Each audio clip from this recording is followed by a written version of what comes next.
is locked and loaded and ready to go. How you doing, my man? You doing all right? I'm good, man. How you been? I can't complain. I'm at the youth fair. You are at my favorite place in all of the United States. That youth fair is my favorite event, has been that way since I was a kid. I would rather go to the youth fair than Disney World, Universal Studios, any Wow. water park, any Metro Zoo. Took Wow. my daughter there last weekend. I am a huge youth fair fan. I love the youth fair. Always my family. Yeah, it's always it's the ultimate place to go with family and with friends, like to hang out and just screw around, eat some great food, ride some Great, rides, see some great people shows. watching. Yeah, great people, definitely great people watching. Food, I wish they would do, and I get it. It's a carnival, so you got the carnival food rides, but give me a food truck section. Think about it. Just think about it for a minute there.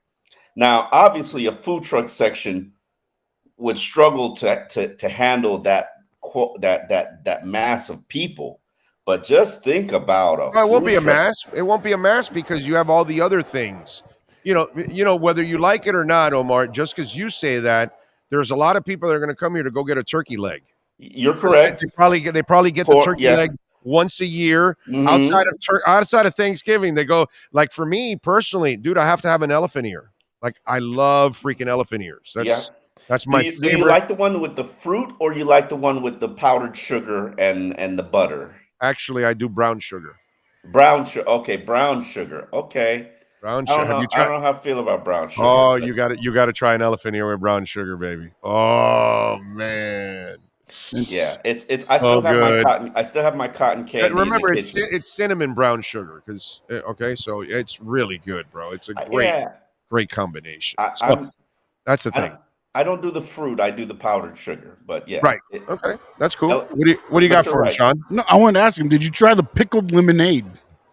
No. I will drink lemonade. I'll buy the youth fair refill cup. I'm with you. And drink lemonade, the frozen, but I'll take the fresh one. But I'm not drinking any pickled lemonade. That's nasty. He loved it, dude. He loved it. They're gonna bring him. He loved it so much they brought him one last week. He went and bought one himself, a second one before he left. They're gonna bring him one now because I told him he loved it so much. So they're gonna bring him another pickled lemonade. Oh my god! He actually liked that. Oh my god! Yeah, no, I can't.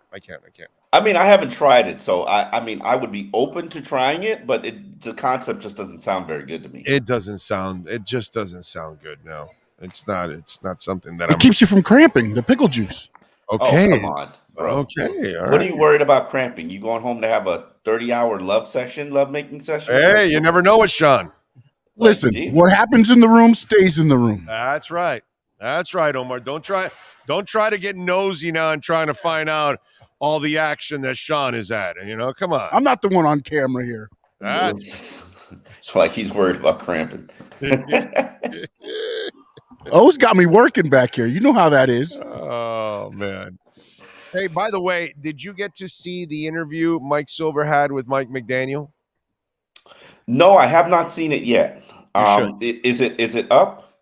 Yeah, it's up. I watched it all, and I want to see if I could talk a little bit with you. Maybe next week we'll talk a little bit about it because Silver clearly knows McDaniel better than most of us, and you can tell the way he opened up to him. But it's really cool how he tells the Tua story.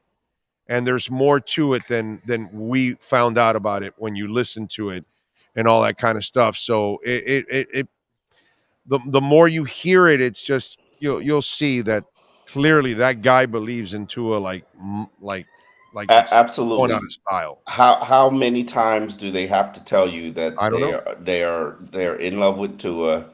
They fully believe in Tua, and they're not interested in Lamar Jackson. Like, how many times do they have to tell you that?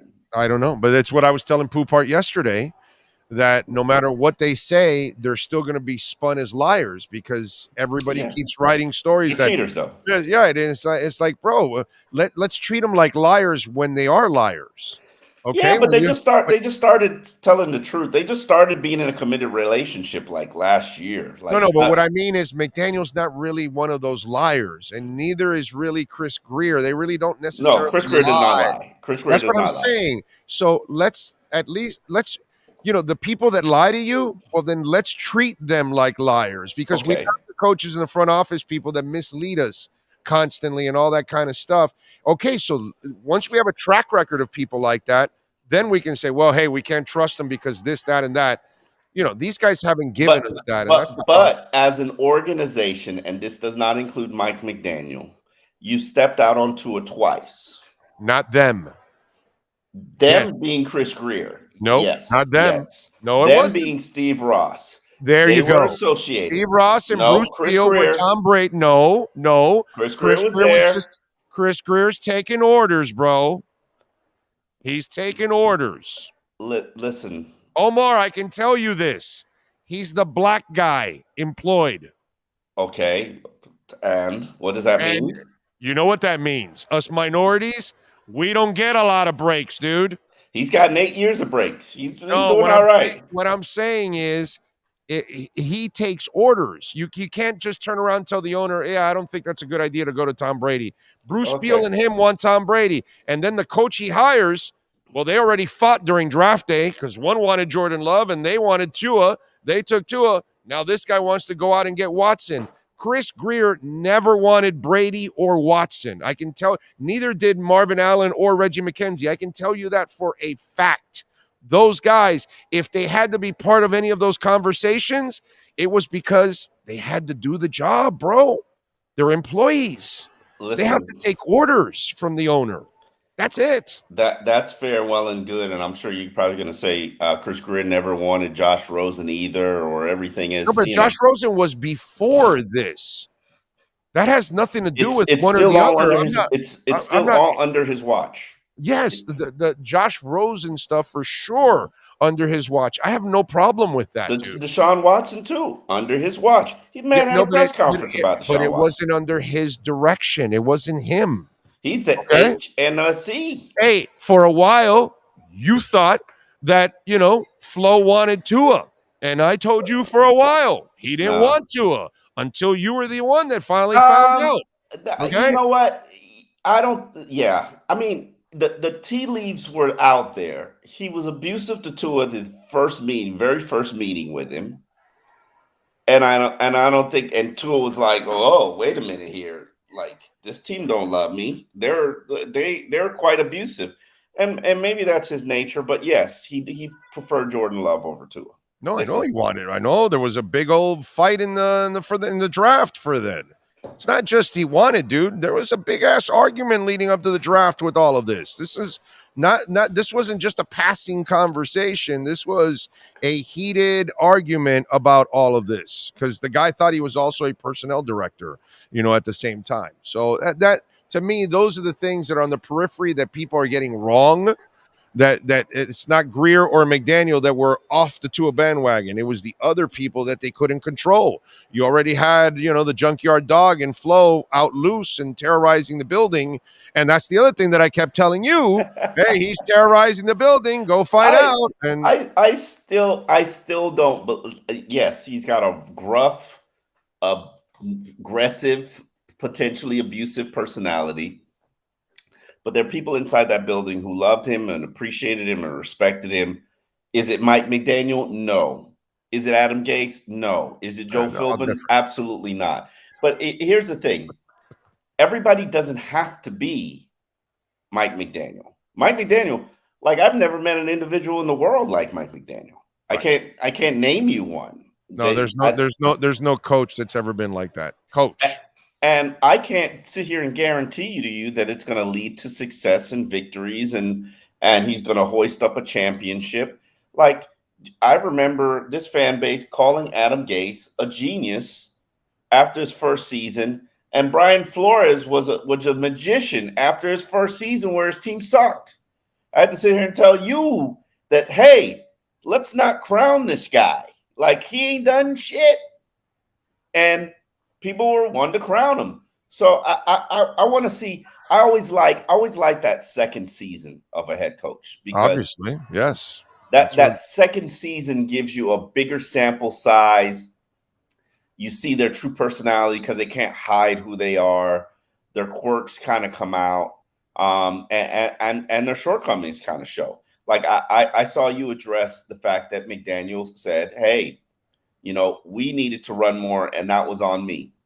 Okay, an acknowledgement of mistakes. That's a starting point. Flores wasn't that guy, but he did take ownership for bad things, which I did love. Yeah. But hell, Joe Philbin acknowledged his mistakes. Doesn't mean that he fixed them. Right. No. And now Philbin and Flo are a lot alike in the sense that they struggled in building a good staff. That's the one thing. And that's because they both had one same trait that I talked about over and over again. If you go steal a coach that has been in one organization his whole life, you up. Why? Because he doesn't know anybody in the league. It's funny because fans and listeners and all that will tell you, that guy sucks. He's gone all over the place. No, that guy's really good. If he's been hired 7 times, there's a reason why he's been hired 7 times. And he's got connections. And he must be a pretty good coach too. It can't be that 7 buddies. I get it. There's a coach that'll bounce around to 1 or 2 places because he knows a couple of friends. But the guys that have been hired 5, 6, 7 times, those are the best guys to hire because they've been all over the place. They've gotten to know all kinds of connections, all kinds of systems, and they've built a Rolodex up. And that was our problem with Flo and our problem with Philbin. And it's not their fault generally. It's just that they were stuck in the same place their entire careers. So they really didn't get to know a lot of coaches. They didn't really get to experience a lot. And it hurts you as a coach, by the way. I personally like the coach who's failed already and has learned from his mistakes. But I hear your point. One of the things that did bother me about Flores and not the offensive coordinator stuff, because I think Chan Gailey was a phenomenal hire to get him to come out of retirement. Now he couldn't get him to stick around, but hey, I still Chris Kerr got him.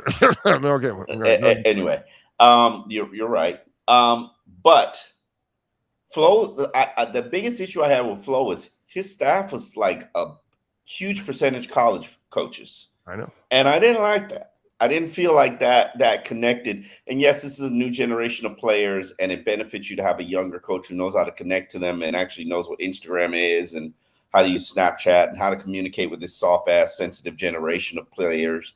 But it didn't sit well with me.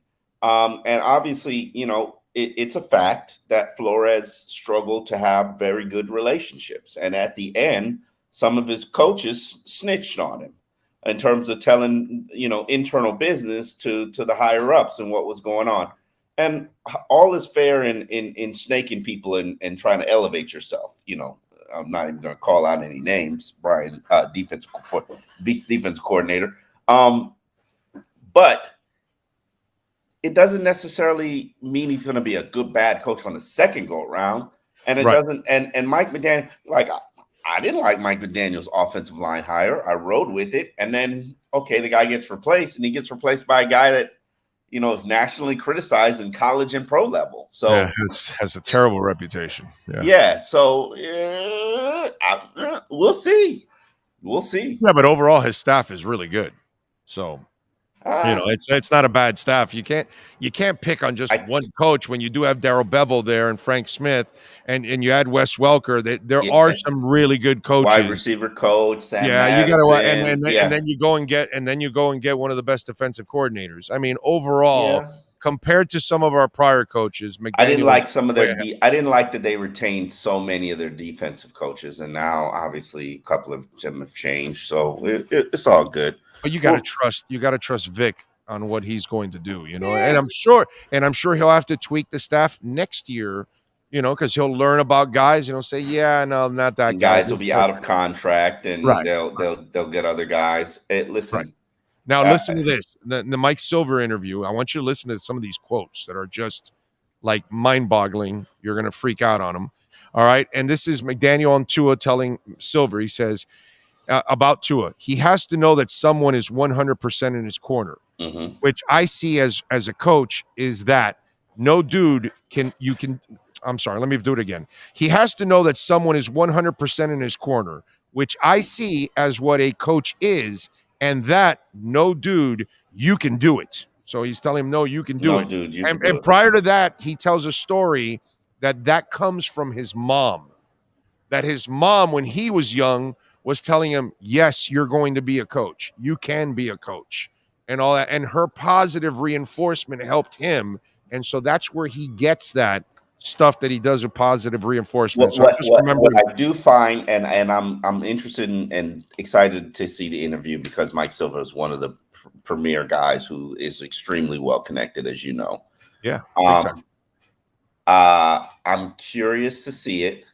But the one thing that does concern me is, there's a lot of coddling of Tua, and either they feel it benefits him tremendously or they feel that they can't be critical of him. And either way, it makes me a little uncomfortable. No, I'll get to that in a minute, but let me finish this off. I had to convince him that I believed in him so that he could allow himself, because I've been through it, which is what I told you. I thought I knew. I didn't even know what they were sitting on. I know for a fact from this night of study, that's when he got there, got the tape and started to watch the tape and all that stuff, that this is the best QB for our offense that I've had a chance to coach. Okay. That's strong. I've gone through like 700 passes, and I cannot believe what I'm seeing. This guy's doing stuff that I just haven't focused all my attention on yet. We are sitting on a gold mine. We need to do everything. Everything we do moving forward should be skilled position players that have the ability to do stuff with the ball in their hands, because this guy, if they're open, he'll get it to them. You got to see the interview. Timing, precision. Those are things, the reasons why I absolutely fell in love with Tua at Alabama in the draft process. Right. Of course, because you could, accuracy, ball placement, all that is accuracy, ball placement, pocket presence. Like that, I don't care what any fan says. You're an idiot if you don't think he's got pocket presence. Like, you've seen Ryan Tannehill and you can't see the difference. Like, you're a moron if you think, all his injuries are coming because he can't feel pressure. Like, what's wrong with you? But no, Tua has everything he needs to be extremely successful. You could say, oh, Tua's got everything he needs to be the top-rated passer in the NFL. Okay, well, he was the top-rated passer in the NFL last year, and I don't even think he had that great of a year.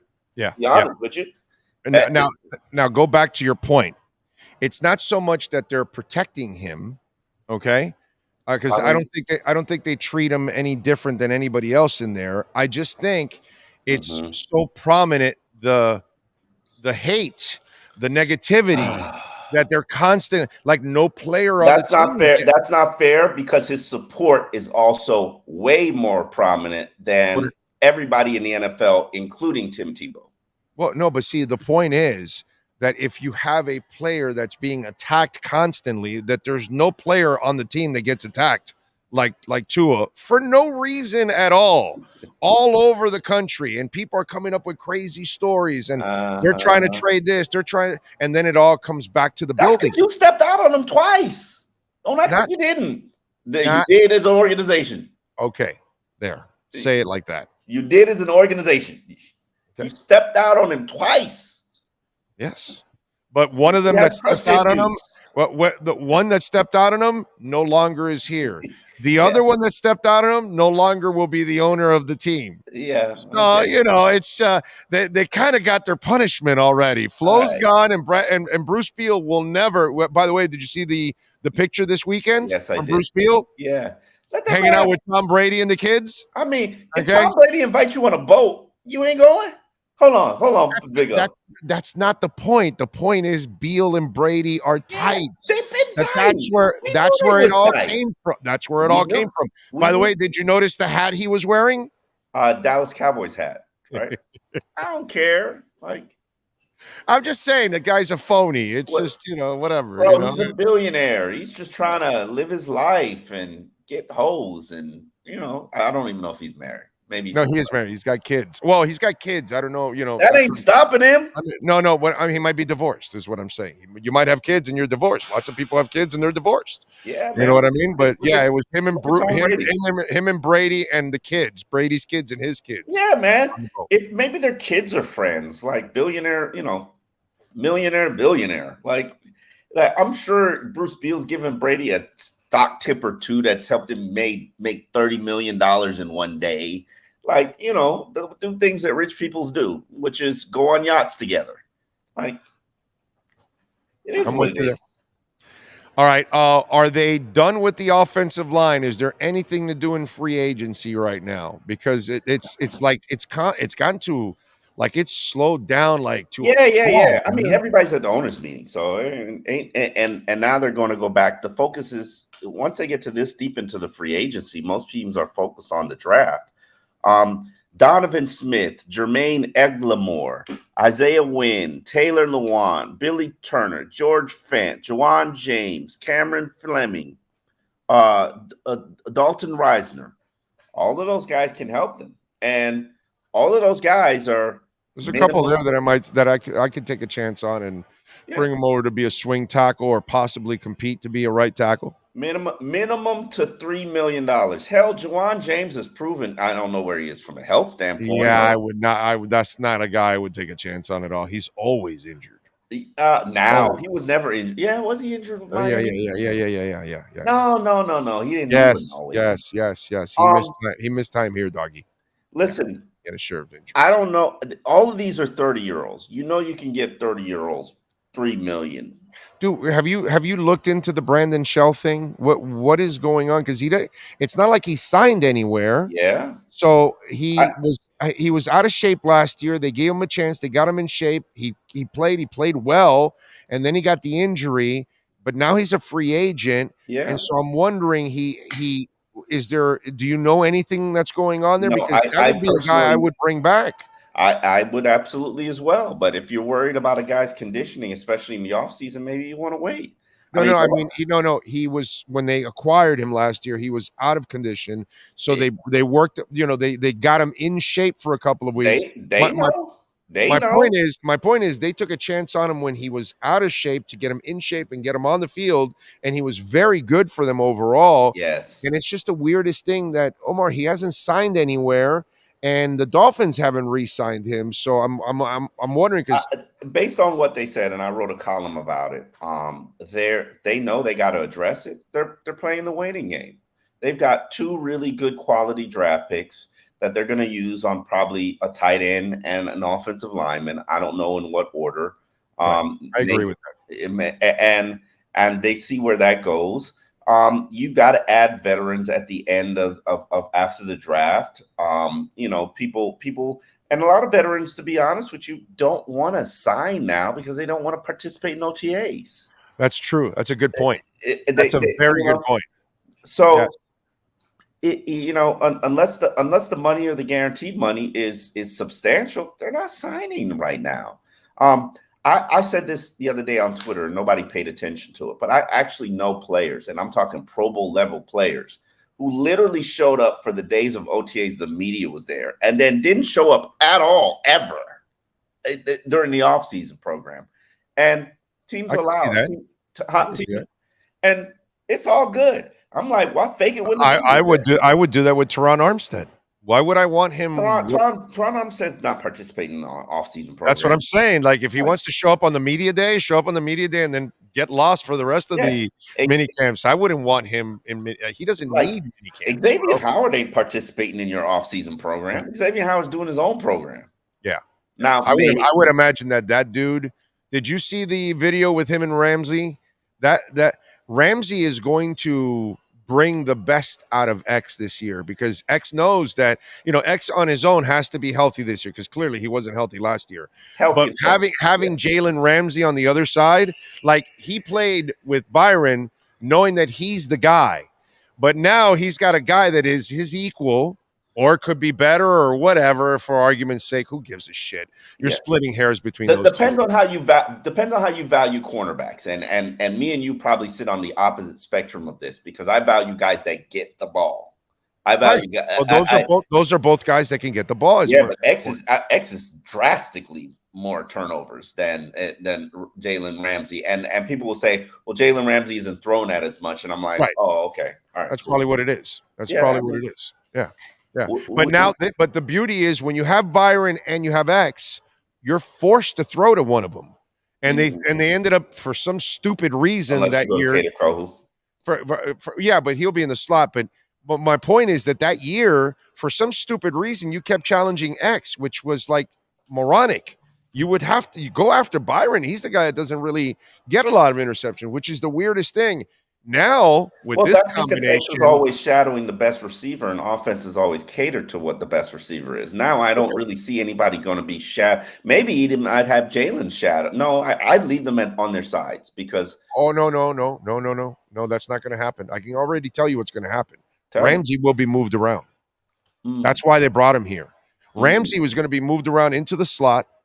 He's going to be. It depends on where that impactful receiver is. If the guy mm-hmm. goes to the slot, it won't be X. It'll be Ramsey, the guy that's going to move around. They're going to leave X on one end, and the fact that Kohu played so much on the outside, that'll be good because at least he has the experience and he can switch over when Ramsey has to go inside. Because if they move their badass receiver inside, you're going to watch Ramsey. And I would not be surprised if we see Ramsey every once in a while against a badass tight end that is giving them. Yeah, I thought about that because he definitely has a size to cover a tight end. Like you play Kelsey on week 1 against the Chiefs, and you got to deal with Kelsey. I would not be surprised if Ramsey runs with him a little bit.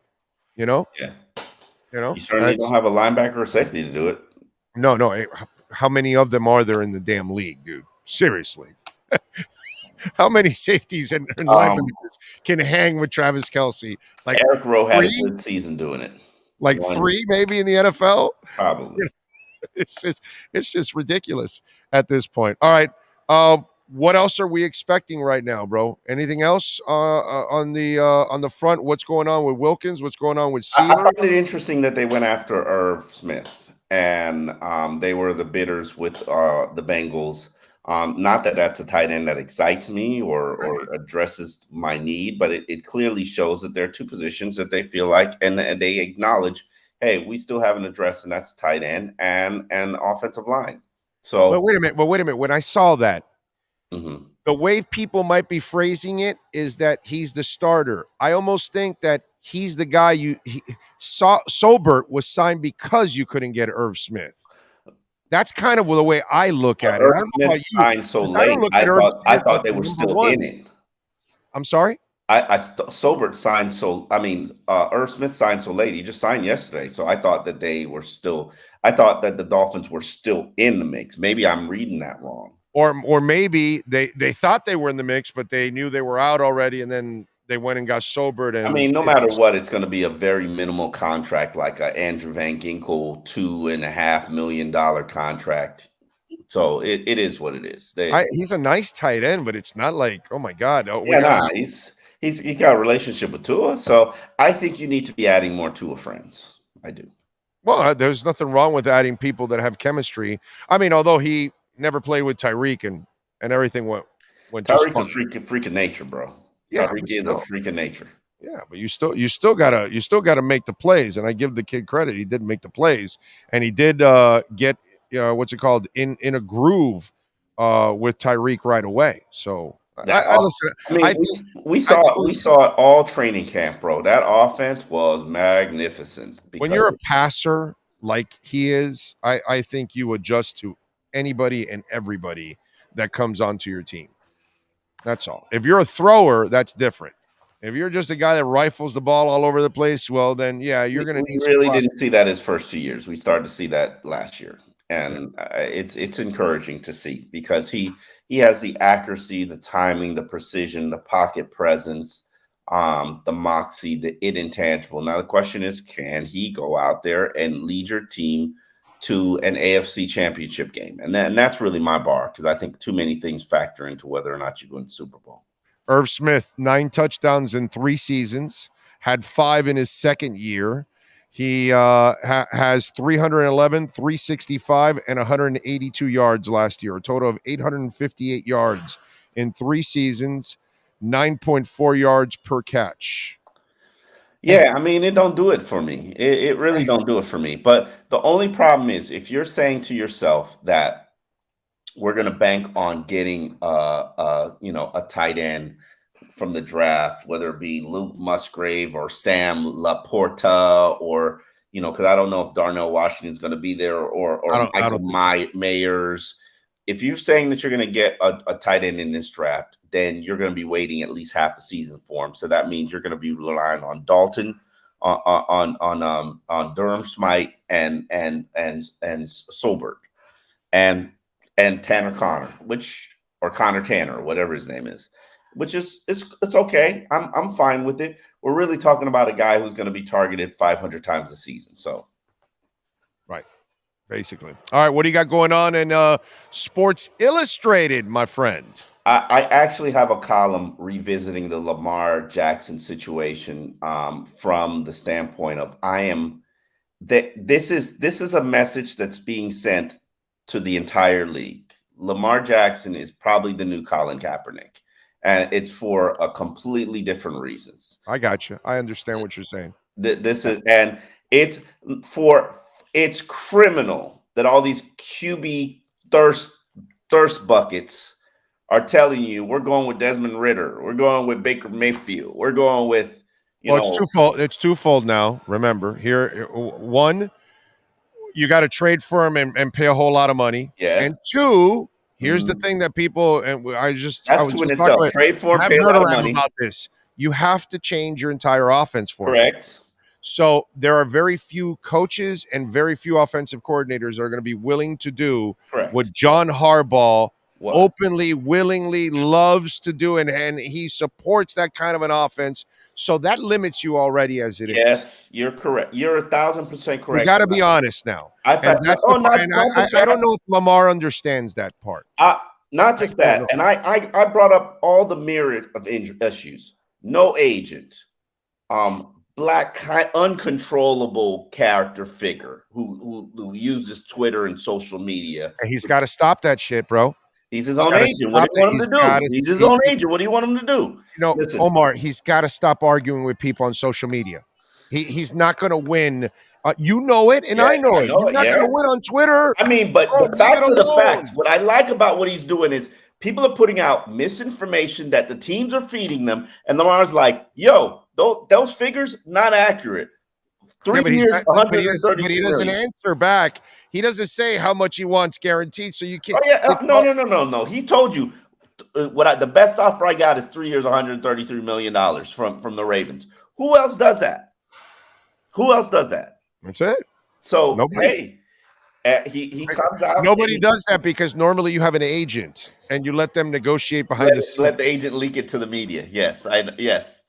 Listen, the trade, the salary, the fact that the Ravens could just match any contract you offer, the injury history, the style of offense, the persona, the no agent, all of those things are working against him. But you're telling me a young MVP, you shouldn't even just bring him in to have a conversation? Well, it depends, bro. I mean, why am I going to have a conversation with you if they're just going to match it? Just have a conversation. Put him through a physical. The problem is they don't want to waste their time knowing that Baltimore is going to match it. And I think the other thing is I don't think a lot of teams are willing to give up the guaranteed money and the 2 first-rounders, to be quite honest. That's fair. And look, what's it called? The Colts guy, Irsay, came out and said, hey, I don't have a problem with the money. It's the guarantee. But Lamar's camp said, I'm not looking for a fully guaranteed deal. Obviously, you must be looking for a lot of guarantees But he came out and he addressed that. That's the narrative being put out there. That's not what we are asking for. But nobody wants to know what he's asking for. How does nobody want? Everybody's in the market for a star. Because, like I told you, that very few people are going to change their offense to a running offense. I agree with that. In a passing league. You know who's the only one that's going to do that? Pat Riley and the Miami Heat, the team that gets a bunch of 2-pointers in a 3-point league. That's how asinine it is. Listen, and that's the problem there. That if you're going to change your offense, you have to be willing to make one hell of a change and say, okay, we got a running offense in a passing league. Nobody's looking at very difficult combination. Very difficult. In 2019. I know. We got to stop with that. That was 4 years ago already. 3 years. 19, 20. This is 23. I'm not sure you're good at math, but that's 4 years. 4. All right, 4 years. It's that's the other thing. He got better, though. Like, MVP, like, okay, and he doesn't get anywhere in the playoffs, bro. You gotta, that's his other knock. Listen, When he gets to the playoffs, he doesn't do anything. and I say all this with everybody who follows me and knows me knows that I don't believe in that style of quarterback. I don't think it'll last. And Although you are smart enough to know you do got to run a lot. Yeah, you got to run a lot, but I don't believe in that style. Not the quarterback. Yeah, not the quarterback, no. You believe in a running game, but not with your quarterback. No, absolutely not. But I just think it's crazy. Indiana, Carolina. You go and trade the assets and the talent for an unproven player with a cheap salary instead of going and doing that for Lamar. Like, y'all not trying to win. Which I've always known the narrative that teams are trying to win. Nah, they're trying to pocket some money. Well, yeah, exactly. You've got a couple of owners that just you got a couple owners trying to win. Everybody else just pocketing money. Yeah, they're trying to make some money. But I also wrote that we're going to see the Hurts deal, the Burrow deal, the Herbert deal if they sign deals. Those are going to set the pace for Lamar. But nobody has signed a contract after Watson. Yes. So we're waiting for Derek Carr signed a contract after Watson. Who? Derek Carr. Oh, yeah. You're right. He did sign a contract. And Russell Wilson signed a contract after Watson. And Kyler Murray signed a contract after Watson. So, yes. But they were like the same, right? It's not like, but not this year is what I'm saying. Like nobody has. Yeah, I mean, no, like Derek Carr signed removed this year. from it. Was what I'm saying. Derek that was Carr the whole run of. Derek Carr signed 2 after Watson. Right, exactly. Derek Carr is definitely one, but he got a deal that like is market value, right? $40 million. That wasn't anything crazy. Who knows what Lamar's asking for? If you guarantee that man 3 years at $45 million a year, he might sign, and then the Ravens might sign him. And sign we don't know that. That's the problem. Yeah. Nobody brought him in to ask. Nobody brought him in to ask. You telling me? Well, like I told you before, they're not going to bring him in when they know Baltimore can match it. So unless you're They've done it before with other players. I know, but those other players aren't asking for fully guaranteed contracts, so then you can put some poison. He's not asking for fully guaranteed contract. That's the myth that that's put out there, and he addressed that. He's certainly asking for a lot of guarantees, Omar. He is. It might not be 100%, but who knows if it's 90 or 80 or something. Hey, if Russell Wilson got 130, I believe it's 134. Like, Lamar should get that, but I'm who knows what he's asking for and what he will accept. But nobody even brought him in. Nobody brought him in. 3 weeks, nobody brought him in. Have a conversation. You think Indiana, who has no quarterback and is not in a great position to draft one, got cap space, you think they just have a conversation? They won't. Yeah, but that head coach doesn't seem to me like the kind of guy that wants to run a running offense. I think he's into having a passing quarterback. He is a passing quarterback anyway, but he is a passing quarterback. He's also a running quarterback. He's been better in the pocket than he's been throughout his career. He can't live in the pocket. Okay. If the day you want to call him a passing quarterback, he runs 2 or 3 times in a game for 4 or 5 yards just to like stretch a drive and convert. First down. Right. That's it. If he can do that, then I'll believe he's a passing quarterback. But he can't do that. He's never been able to do that. He has to get chunk yards with his legs. It's the only way it works with him. So unless you can live in the pocket, I can't call you a passing quarterback. And he can't live in the pocket. He can make the throws at times from the pocket occasionally, but he can't live there. He has to use his legs. And to me, that doesn't make you a passing quarterback. He can't live there any less than Dak Prescott. God, Dak Prescott's got another problem. It ain't so much about accuracy. It's about cojones, about you getting nervous in the clutch, buddy, there. I got other issues with Dak Prescott. It's been one off season. We'll see. I don't know, bro. I just don't see that guy's, I don't see the W out of that dude. I don't know, man. That one I would not trust. All right. Follow him on Twitter at Omar Kelly and catch him every week here doing his thing with the essentialmovingexperts.com Miami Dolphins exchange. Omar, as always, thank you, my friend. We'll catch up next week. Enjoy your fare and get yourself an elephant ear. Damn right. You know it. On my way out. Thank you, sir. There you go. Of course, I'm going to get an elephant ear. That is your Miami Dolphins, your essentialmovingexperts.com Miami Dolphins exchange.